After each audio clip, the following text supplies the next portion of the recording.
എല്ലാവർക്കും പുതിയൊരു വീഡിയോയിലേക്ക് സ്വാഗതം. എല്ലാവരും സുഖമായിട്ടിരിക്കും വിചാരിക്കുന്നു. അപ്പം നമ്മൾ ഇന്നൊരു ഫെയറിന് പോവുകയാണ്. മെറൈൻ ഡ്രൈവിലാണ് ഒരു വനിതേൻ്റെ ഒരു ഫെസ്റ്റിവൽ നടക്കുന്നുണ്ട്. അപ്പം എറണാകുളത്ത് വന്നിട്ട് ആദ്യമായിട്ടാണ് ഇങ്ങനെയൊരു സ്ഥലം ഇങ്ങനെയൊരു ഫെയർ ടൈപ്പിലായിട്ട് പോകുന്നത് അല്ലേ കേട്ടോ? ഫസ്റ്റ് ടൈം നമ്മൾ ഇതുവരെ പോയിട്ടുണ്ടായിട്ടില്ല. കാരണം വർക്ക് കാര്യങ്ങളൊക്കെ ആയതുകൊണ്ട് അറിയ പോലും ഉണ്ടാവില്ല ചില സമയത്ത് ഇതൊക്കെ ഉള്ളത്.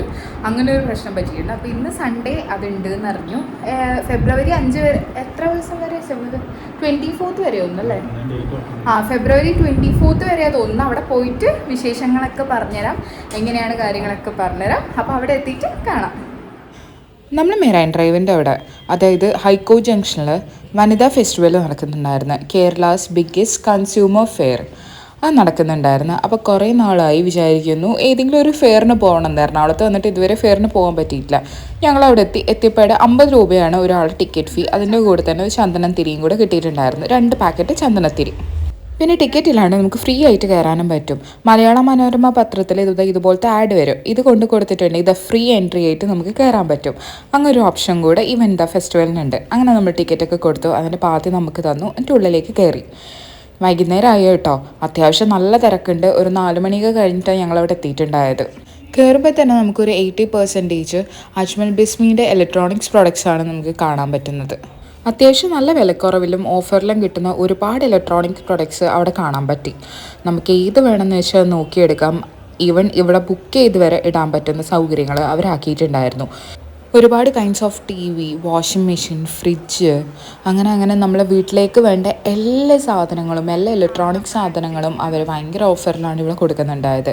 നമ്മളെ ഫ്ലോർ ക്ലീനിങ് മെഷീനും ഡിഷ് വാഷറും പിന്നെ നമ്മൾ വർക്കൗട്ട് ചെയ്യുന്ന ഒരുപാട് ഇലക്ട്രോണിക്സ് പ്രോഡക്ട്സും ഇവിടെ ഈസി ആയിട്ട് അവൈലബിൾ ആയിരുന്നു. ഞങ്ങളൊന്നും ചെക്ക് ചെയ്തിട്ടുണ്ടായിരുന്നില്ല, ജസ്റ്റ് കണ്ട് പോവുക മാത്രമേ ചെയ്തിട്ടുള്ളൂ. കാരണം ഓൾറെഡി നമ്മൾ എല്ലാ സാധനങ്ങളും വീട്ടിലെ ആവശ്യത്തിന് വാങ്ങിയിട്ടുണ്ടായിരുന്നു. പിന്നെ അതുമാത്രമല്ല, നമ്മളെ ബെഡ്, സോഫ, കസീര, അങ്ങനെ ഫേണിഷ്ഡായ എല്ലാ ഐറ്റംസും ഇവിടെ ഉണ്ടായിരുന്നു. എല്ലാം നല്ല രസമുണ്ടായിരുന്നു, നല്ല ക്വാളിറ്റിയുള്ള പ്രൊഡക്ട്സ് ആയിരുന്നു. ആൻഡ് അവരോട് ഇപ്പം ബുക്ക് ചെയ്യണമെങ്കിൽ ബുക്ക് ചെയ്യാം, അല്ലെങ്കിൽ അവരെ കമ്പനി എവിടെയാണെന്ന് ചോദിച്ചാൽ അവർ കൃത്യമായ ഡീറ്റെയിൽസും കാര്യങ്ങളൊക്കെ നമുക്ക് പറഞ്ഞു തരുന്നുണ്ടായിരുന്നു. അങ്ങനെ ഒരുപാട് നല്ല നല്ല ഇലക്ട്രോണിക്സ് പ്രോഡക്ട്സ് ഒക്കെ ഉണ്ടായിരുന്നു. പിന്നെ ഫേസ് വാഷ് ബഞ്ചാറാസിൻ്റെയാണ്. അപ്പോൾ നമുക്കൊരു ട്രയലിന് വേണ്ടിയിട്ട് ഒരു കുഞ്ഞ് പാക്ക് നമുക്ക് തന്നിട്ടുണ്ടായിരുന്നു. അത് കഴിഞ്ഞ് കുഞ്ഞു ചെയേഴ്സ്, അതായത് ഫേണിഷ്ഡ് ആയ കുഞ്ഞു ചെയേഴ്സ്. പിന്നെ അത് കഴിഞ്ഞിട്ട് മലയാള മനോരമേൻ്റെ പബ്ലിക്കേഷൻസിൽ വരുന്ന ബുക്സ്. അഗേട്ടന് പിന്നെ ഇത് കണ്ടാൽ പിന്നെ വേറെ ഒന്നും വേണ്ട. പക്ഷെ അഗേട്ടന് വേണ്ട ബുക്ക് ഈ ഒരു സ്ഥലത്ത് ഉണ്ടായിരുന്നില്ല. ഒരുപാട് കഥകളും സ്റ്റോറീസും ബാക്കി നോവൽസ്, അങ്ങനെ കുറച്ചൊരു പോർഷൻ മാത്രമേ ഇവിടെ ഉണ്ടായിരുന്നുള്ളൂ. പുള്ളോട്ട് പോകുമ്പോൾ അതിലും കൂടുതൽ ഉണ്ടാവുമെന്ന് വിചാരിക്കുന്നു. അത് കഴിഞ്ഞിട്ട് നമ്മൾ പോയത് നേരെ ഒരു സോഫേൻ്റെ സെക്ഷനിലാണ്. എന്ത് ഭംഗിയുള്ള സോഫാസാണ് കേട്ടോ, നല്ല രസമുണ്ടായിരുന്നു. ഫേണിഷ്ഡ് ആയ സോഫാസും ഉണ്ടായിരുന്നു. അതുമാത്രമല്ല, ഇതുപോലെ നല്ല സോഫ്റ്റ് മെറ്റീരിയലായ സോഫാസും ഉണ്ടായിരുന്നു. നല്ല രസമുണ്ടായിരുന്നു. അപ്പോൾ അവർ പറഞ്ഞുകൊണ്ടിരിക്കുന്നുണ്ടായിരുന്നു നിങ്ങൾക്ക് ബുക്ക് ചെയ്യണമെങ്കിൽ ബുക്ക് ചെയ്തിടാം, അതുകൊണ്ട് നല്ല ഓഫറിൽ കിട്ടും. ഈ കാണുന്ന സോഫ, അതായത് ഈ ബ്ലൂ സോഫക്ക് 50,000 രൂപയായിരുന്നു. ഞങ്ങൾ ആ റേറ്റും കാര്യങ്ങളൊക്കെ അത്യാവശ്യം ചോദിച്ചിട്ടുണ്ടായിരുന്നു.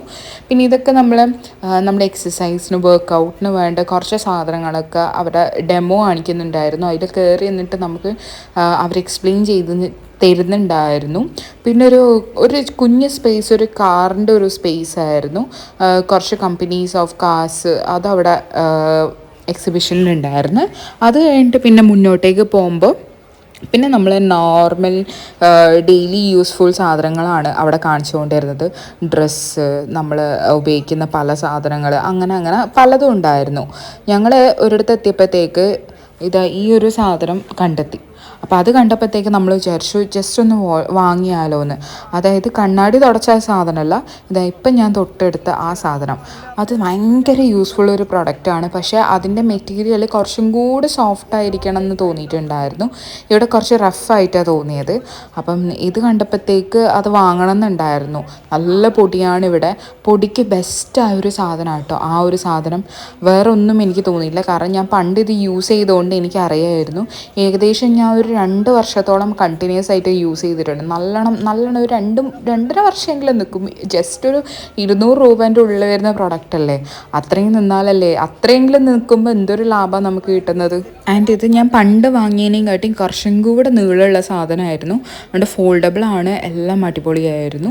അതുകൊണ്ട് എനിക്ക് ഭയങ്കര ഇഷ്ടമായതുകൊണ്ട് ഞാനത് വാങ്ങിച്ചു. 190 രൂപയായിരുന്നു അതിൻ്റെ റേറ്റ് വന്നിട്ട്. വലിയ സിൽക്കല്ല, പക്ഷെ എന്നാലും അടിപൊളിയാണ്. അവർ ഡെമോ ഒക്കെ കാണിച്ചു തരുന്നുണ്ടായിരുന്നു. അതുകൊണ്ട് എനിക്കത് ഇഷ്ടപ്പെട്ടുകൊണ്ട് അത് മാത്രമാണ് അവിടെ നിന്ന് വാങ്ങിച്ചത്. വേറെ ഒന്നും അവിടുന്ന് വേറെ വാങ്ങാൻ നിന്നില്ല. അത് കഴിഞ്ഞിട്ട് നമ്മൾ ചെരുപ്പിൻ്റെ സെക്ഷനൊക്കെ ഉണ്ടായിരുന്നു. നല്ല ഭംഗിയുള്ള ചപ്പൽസ് ഉണ്ടായിരുന്നു. ഏതെടുത്താലും 600 രൂപ എന്ന് പറഞ്ഞിട്ടാണ് ചപ്പലിൻ്റെ റേറ്റ് അവർ പറഞ്ഞിരുന്നത്. എന്തായിട്ടും ഇങ്ങനത്തെ ചെരുപ്പിനൊന്നും 600 രൂപയൊന്നും ഉണ്ടാവുമെന്ന് എനിക്ക് തോന്നുന്നില്ല. നമ്മൾ പല കടയിൽ നിന്നും വാങ്ങുന്നതാണല്ലോ. അത് കഴിഞ്ഞിട്ട് 200 രൂപ ഒരു പീസിന്, അങ്ങനത്തെ കുറച്ച് ടോപ്സൊക്കെ ഉണ്ടായിരുന്നു. പക്ഷേ സൈസ് ഭയങ്കര ചെറുതായതുകൊണ്ട് എനിക്ക് എടുക്കാൻ പറ്റിയിട്ടുണ്ടായിരുന്നില്ല. അതങ്ങനെ അവിടെ നിന്ന് ഡ്രോപ്പ് ചെയ്തു. 200 രൂപക്ക് അത്യാവശ്യം ലാഭമാണ്. പക്ഷേ വീട്ടിൽ യൂസ് ചെയ്യാൻ മാത്രമേ പറ്റുള്ളൂ, അല്ലാണ്ട് നമുക്ക് പുറമേ ഒന്നും പോകുമ്പോൾ യൂസ് ചെയ്യാൻ തീരെ പറ്റില്ല. കാരണം അത്രയും നേരിയൊരു മെറ്റീരിയലാണ്. അതുകൊണ്ട് അധികം ട്രൈ ചെയ്യാൻ നിന്നില്ല, കുറച്ച് നോക്കിയിട്ട് പിന്നെ പോയി. അത് കഴിഞ്ഞിട്ട് കമ്മലിൻ്റെ സെക്ഷൻ ഉണ്ടായിരുന്നു. അവിടെ തീരെ കയറിയില്ല, കാരണം 300-400 അങ്ങനെ റേഞ്ച് ആയിരുന്നു. അതുകൊണ്ട് അവിടെയും തീരെ നോക്കാൻ നിന്നിട്ടുണ്ടായിരുന്നില്ല. നമ്മൾ പുറമേ നിന്ന് വാങ്ങുമ്പോൾ 200 രൂപക്ക് അല്ലെങ്കിൽ 150 രൂപേൻ്റെ ഉള്ളിൽ കിട്ടുന്ന വലിയ വലിയ കമ്മലൊക്കെ അവിടെ നല്ല റേഞ്ച് ആയിരുന്നു. അത് കഴിഞ്ഞിട്ട് കത്തിയൊക്കെ വെറുതെ ഒന്ന് നോക്കിയിട്ടുണ്ടായിരുന്നു.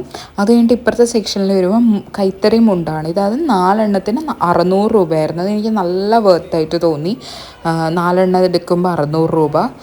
അതുകൊണ്ട് അതിങ്ങനെ വാങ്ങിച്ചു. അത്യാവശ്യം നമ്മുടെ നാട്ടിലൊക്കെ ചിലപ്പോൾ ഇതിനെക്കാട്ടിയും കുറവിൽ കിട്ടാറുണ്ട് ഹോൾസെയിൽ കടയിലൊക്കെ. പക്ഷേ ഇവിടെ ഇങ്ങനെ 4 എണ്ണം കണ്ടപ്പോഴത്തേക്ക് അത് വാങ്ങണം തോന്നി, അങ്ങനെ വാങ്ങിച്ചു.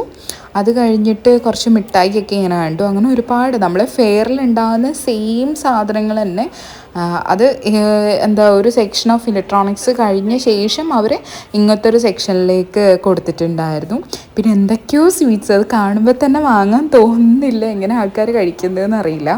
അത് കഴിഞ്ഞിട്ട് വേറൊരു കടയിൽ പോയപ്പോഴത്തേക്ക് ഫുൾ വുഡൻ്റെ, അയ്യോ എന്ത് രസമാണ് എല്ലാം കാണാൻ വേണ്ടിയിട്ട്. ഫുൾ വുഡൻ എന്ന് പറഞ്ഞാൽ എല്ലാം വുഡൻ്റെ സാധനങ്ങൾ മാത്രമേ ഉള്ളൂ. പിന്നെ ഞാൻ കുറേ നാളായി കുറച്ച് സ്പൂണ് വാങ്ങണം എന്ന് വിചാരിക്കുന്നു. പക്ഷെ അവിടെ പോയപ്പോഴത്തേക്ക് നല്ല റേറ്റ്, ഓരോ സ്പൂണിനും 80 രൂപ 100 രൂപ അങ്ങനെയാണ് റേറ്റ് വരുന്നത്. ഒരു സ്പൂണിന് 150 രൂപ. അതുകൊണ്ട് ആ മോഹം ഞാൻ അവിടെ വെച്ച് നിർത്തിയിട്ട് ചെറിയൊരു സ്പൂൺ എടുക്കാമെന്ന് വിചാരിച്ചു. അതായത് നമ്മൾ ജസ്റ്റ് ഒന്ന്, ഓൾറെഡി എനിക്ക് ചട്ടുകം പോലത്തെ വുഡൻ സ്പാച്ചുലാസ് ഉണ്ട്, പക്ഷേ എനിക്ക് സ്പൂണ് പോലത്തെ വേണ്ടിയിരുന്നത്. അപ്പം നോക്കിയിട്ട് ഇത് കിട്ടിയിട്ടുണ്ടായിരുന്നു. ആ ഒരു സ്പൂണിന് 60 രൂപയായിരുന്നു. ഇത്തിരി വില കൂടുതലായാലും ജസ്റ്റ് ഒന്ന് ഞാൻ വാങ്ങി, ജസ്റ്റ് ഒന്ന് ട്രൈ ചെയ്യാമെന്ന് വിചാരിച്ചിട്ട്. വേറെ എവിടെയെങ്കിലും കണ്ടാൽ പിന്നെ അധികം വാങ്ങാമല്ലോ എന്ന് വിചാരിച്ച്. അത് കഴിഞ്ഞിട്ട് നല്ല ആഭരണപ്പെട്ടിയും നമ്മൾ വളയിടുന്ന പല സാധനങ്ങളും അങ്ങനെ വുഡിനെ കൊണ്ട് ഉണ്ടാക്കാൻ പറ്റിയ അത്രയ്ക്ക് അടിപൊളി സാധനങ്ങളൊക്കെ അവിടെ ഉണ്ടായിരുന്നു. കുറച്ച് എക്സ്പെൻസ് ആണ്, പക്ഷെ എന്നാലും നല്ല രസമുണ്ടായിരുന്നു.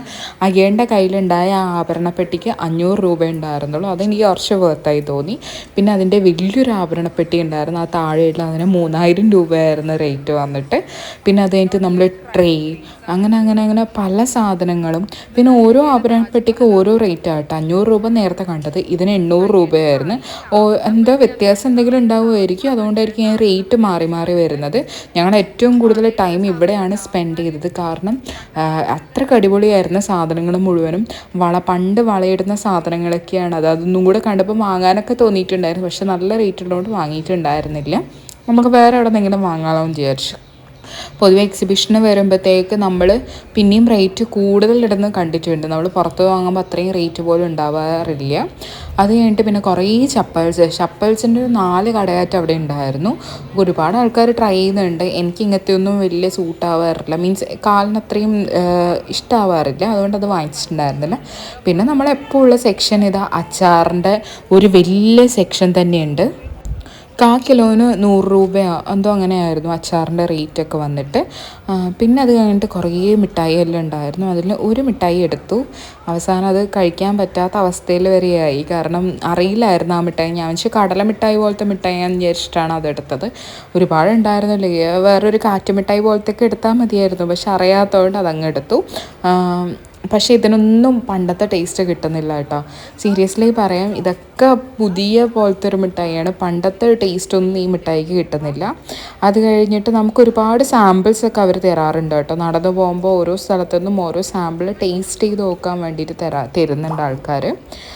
അത് കഴിഞ്ഞിട്ട് മുന്നോട്ട് പോകുന്തോറും പല പല കടകൾ കണ്ടു. പക്ഷെ ഒന്നിനും കയറി നോക്കാൻ നിന്നില്ല. അത്യാവശ്യം നല്ല തിരക്കുണ്ടായിരുന്നു. വൈകുന്നേരം കൂടി ആയതുകൊണ്ട് നല്ല തിരക്കുണ്ടായിരുന്നു. കഴിഞ്ഞിട്ടില്ല, നമുക്കില്ല ഇത്രയും തിരക്കുന്ന് വന്നുകൊണ്ട് കുറച്ച് ഗ്യാപ്പ് തന്നെയാണ് നടക്കാൻ വേണ്ടിയിട്ട്. കുറച്ച് സാധനമെല്ലാം വാങ്ങി തന്നിനപ്പാക്കിയിട്ട് അല്ലേ. ഇനി അത് കഴിഞ്ഞിട്ട് അതേപോലെ തന്നെ വേറൊരു സെക്ഷനാണ് കയറാൻ പോകുന്നത്. ഇവിടെ അതുപോലെ തന്നെ ബാഗ്, ചപ്പൽസ്, ബുക്സ് അങ്ങനെ ഫുൾ കാണാനും വാങ്ങാനും ഒക്കെ ഉള്ളത് ഒരേ സാധനങ്ങൾ തന്നെ. അപ്പുറം ഇപ്പുറം പല പല കമ്പനിയിലായിട്ട് കുറേ കാർപ്പറ്റും കാര്യങ്ങളൊക്കെ ഉണ്ടായിരുന്നു അവിടെ. പിന്നെ അഗേൻ്റെ മെയിൻ സ്ഥലത്ത് ഈ ബുക്കിന് അത്യാവശ്യം വില കുറവുണ്ടായിരുന്നു. ഒറിജിനലിനെല്ലാം അതേ വിലയായിരുന്നു, പക്ഷേ പ്രിൻ്റഡിനും ഡ്യൂപ്ലിക്കേറ്റ് കോപ്പീസൊക്കെ അവിടെ ഉണ്ടായിരുന്നു. അത് വാങ്ങുന്നത് ലാഭമായിട്ട് തോന്നി.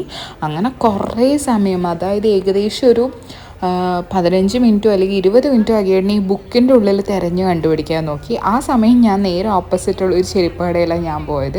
അവിടെ നല്ല ഭംഗിയുള്ള ചെരുപ്പുണ്ടായിരുന്നു. അത് അവരുടെ കയ്യിലുള്ളതെല്ലാം അടിപൊളി ചെരുപ്പായിരുന്നു കേട്ടോ. പക്ഷേ എനിക്ക് 600 രൂപയൊന്നും തോന്നിയില്ല ആ ചെരുപ്പിന് റേറ്റ് വന്നിട്ട്. കണ്ണൂർ നോക്കണം, കണ്ണൂർ നമ്മളൊരു ചെരുപ്പിൻ്റെ കടയുണ്ട്, അവിടെ പോയി നോക്കണം അത് വന്നിട്ടുണ്ടോയെന്ന്. അത് കഴിഞ്ഞിട്ട് അഗിയേട്ടൻ ബുക്കിൻ്റെ പൈസ ഒക്കെ കൊടുത്തത്. അഗിയേട്ടൻ വാങ്ങിച്ച ബുക്ക് ഇത്ര എണ്ണമാണ്. Anandi Ram care of Anandi. പിന്നെ അഗിയേണ്ട കുറച്ച് stock market related, finance related അങ്ങനെ പറഞ്ഞിട്ടുള്ള കുറച്ച് ബുക്സാണ് അഗിയേട്ടൻ വാങ്ങിയിരിക്കുന്നത്. അഗിയേട്ടന് എപ്പോഴും കൂടുതൽ ഇഷ്ടം അങ്ങനത്തെ ഫിനാൻസ് റിലേറ്റഡ് ബുക്സ് വായിക്കാനാണ്. ഇടയ്ക്ക് മാത്രമേ ഇതുപോലത്തെ കഥകളൊക്കെ വായിക്കാറുള്ളൂ, നോവൽസും കാര്യങ്ങളൊക്കെ. അത് കഴിഞ്ഞിട്ട് നമ്മൾ നേരെ മുന്നോട്ടേക്ക് പോയി എത്തിയത് നമ്മളെ സർപ്ലസ് അല്ലേ, കിലോ കണക്കിന് ഡ്രസ്സ് തൂക്കി വാങ്ങുന്ന ആ ഒരു കടയിലാണ്. അവിടെ ഉണ്ടായിരുന്നത്. അവിടെ അത്യാവശ്യം നല്ല തിരക്കുണ്ടായിരുന്നു, പക്ഷെ കയറിയിട്ടുണ്ടായിരുന്നില്ല. അത് കഴിഞ്ഞിട്ട് മുന്നോട്ട് പോകുന്തോറും പല പല കടകളും കുഞ്ഞി പിള്ളേരെ കൊണ്ടുവരാൻ വേണ്ടിയിട്ടുള്ള പല സാധനങ്ങളും ഓരോരോ കടകളിലുണ്ടായിരുന്നു.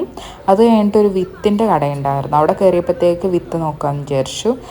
കുറേ നാളെ വിത്ത് വാങ്ങണം എന്നൊക്കെ വിചാരിക്കുന്നു. അങ്ങനെ 20 രൂപ 15 രൂപ അങ്ങനെയൊക്കെയായിരുന്നു വിത്തിൻ്റെ റേറ്റ് വന്നിട്ട്. അങ്ങനെ കുറച്ച് അമ്മേനെയൊക്കെ വിളിച്ച് ചോദിച്ചിട്ട് അമ്മയ്ക്ക് ഏതോ വിത്ത് വേണമെന്ന് പറയുന്നുണ്ടായിരുന്നു. അപ്പോൾ അതൊക്കെ ചോദിച്ചിട്ട് അങ്ങനെ കുറച്ച് വിത്തൊക്കെ നോക്കിയെടുത്ത്. എനിക്ക് ഈ ബ്രിഞ്ചോൾ ഭയങ്കര ഇഷ്ടമാണ്. അതുകൊണ്ട് ആ ബ്രിഞ്ചോളിൻ്റെ വിത്തെടുക്കാമെന്ന് വിചാരിച്ചു. അതെടുത്തു. പിന്നെ അമ്മക്ക് എന്തോ കുമ്പളത്തിൻ്റെ വേണമെന്ന് പറഞ്ഞാൽ അതെടുത്തു. കക്കിരിയൊക്കെ അവിടെ ഉണ്ടായിരുന്നു. പക്ഷേ ചില സമയത്ത് വിചാരിക്കും അതിൻ്റെ എല്ലാം ആവശ്യമുണ്ടോ, നമുക്ക് ആ വിത്തങ്ങ് ഇട്ടാൽ പോരേന്ന് വിചാരിച്ചിട്ടുണ്ടായിരുന്നു. കക്കിരിയൊക്കെ വാങ്ങിച്ചിട്ട് നമ്മൾ കുരുവൊക്കെ ചിലപ്പോൾ കളയില്ലേ, അങ്ങനെ. പിന്നെ ചീര എടുത്തിട്ടുണ്ടായിരുന്നു. ചീര മസ്റ്റായിട്ട് വേണമെന്നുണ്ടായിരുന്നു, അതെടുത്ത്. അത് കഴിഞ്ഞാൽ പിന്നെ നമ്മൾ ഫുഡ് കോർട്ടാണ്. ഫുൾ കുടുംബശ്രീക്കാരെ ഫുഡ് കോർട്ടായിരുന്നു. നമുക്ക് ഫുഡ് കോർട്ടിൽ നിന്ന് നമ്മൾ കഴിക്കണമെങ്കിൽ ഇത് ഇവിടെ നിന്ന് ആദ്യം നമ്മൾ പേ ചെയ്തിട്ട് അവരൊരു കൂപ്പൺ തരും. നമുക്ക് എത്രയാണോ എമൗണ്ട് ആയത് അതിൻ്റെ കൂപ്പൺ തന്നിട്ട് നമ്മളത് കാണിച്ചു കൊടുക്കാൻ വേണ്ടത്. അത് കഴിഞ്ഞ് പുറത്തെത്തുമ്പോഴത്തേക്ക് നമ്മൾ ഫുഡിൻ്റെ സെക്ഷൻ കഴിഞ്ഞപ്പോൾ അവിടെ ഒരു മ്യൂസിക്കൽ നൈറ്റിൻ്റെ ഒരു ഇതുണ്ടായിരുന്നു. നമ്മൾ ഐഡിയ സ്റ്റാർ സിംഗറിലെ ദുർഗയൊക്കെ ഉണ്ടായിരുന്നു കേട്ടോ പാടാൻ വേണ്ടിയിട്ട്. പിന്നെ തൊട്ട് ഓപ്പോസിറ്റായിട്ട് ബജ്ജിക്കടയൊക്കെ ഉണ്ടായിരുന്നു. അവിടെ പോയിട്ട് നമ്മൾ മുളക് ബജ്ജി വാങ്ങിച്ചു. കോളിഫ്ലവർ ബജ്ജിയും എല്ലാം ഉണ്ടായിരുന്നു. എന്തൊക്കെയോ ബജ്ജീസ് ഉണ്ടായിരുന്നു. ഞാൻ മുളക് ബജ്ജി വാങ്ങിച്ചിട്ട് കഴിച്ചു. അത് കഴിഞ്ഞിട്ട് പിന്നെ ചെറിയൊരു ഫ്ലവറിൻ്റെ കുറച്ചൊരു ഷോ ഉണ്ടായിരുന്നു. അവിടെ നിന്ന് ഒന്നും വാങ്ങാൻ പറ്റിയിരുന്നില്ല, കാരണം ഓൾറെഡി ലേറ്റ് ആയിട്ടുണ്ടായിരുന്നു. അവിടെ അധികം വലിയൊരു കളക്ഷനൊന്നും ഉണ്ടായിരുന്നില്ല. അതുകൊണ്ട് ജസ്റ്റ് ഒന്ന് നോക്കി എന്നിട്ട് തിരിച്ചു പോയി. അപ്പം വനിതാ ഫെസ്റ്റിവലിന് പോവാത്തവരൊക്കെ ജസ്റ്റ് ഒന്ന് പോയി കാണുക, നല്ല രസമായിരുന്നു. അപ്പം നെക്സ്റ്റ് വീഡിയോ ആയിട്ട് വരാം. അതുവരെയും it's than bye from Athira Akhil.